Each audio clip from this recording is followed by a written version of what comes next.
Nizamabad అంకాపూర్లో MLA పైడి రాకేష్ రెడ్డి నివాసం వద్ద ఉద్రిక్తత చోటు చేసుకుంది. తన ఇంటిని ముట్టడిస్తామని చెప్పిన కాంగ్రెస్ కార్యకర్తలను అడ్డుకోవడానికి పెద్ద ఎత్తున బీజేపీ కార్యకర్తలు, ఎమ్మెల్యే పైడి రాకేష్ రెడ్డి అనుచరులు చేతులలో కర్రలు పట్టుకొని ఇంటి వద్ద సిద్ధంగా ఉన్నారు. తన ఇంటిని ముట్టడించడానికి ఎవరు వచ్చినా సరే వారిని ఖచ్చితంగా బుద్ధి చెప్పి తీరుతామంటూ ఎమ్మెల్యే పైడి రాకేష్ రెడ్డి వార్నింగ్ ఇచ్చారు.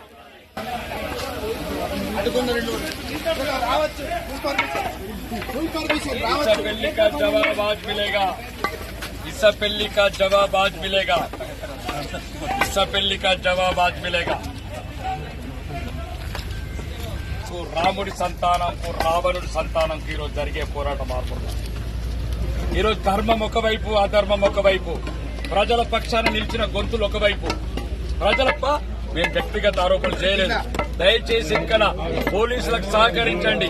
లేకపోతే ఎవడెవడైతే ఈ రకంగా పిచ్చి చేష్టలు చేసినారో రాబోయే ప్రభుత్వంలో తెలంగాణ జైలు కాదు బిడ్డ, ఆంధ్ర జైళ్ల నింపుతాం. ఇది భారతీయ జనతా పార్టీ ఒక కార్యకర్తగా చెప్తున్నారు.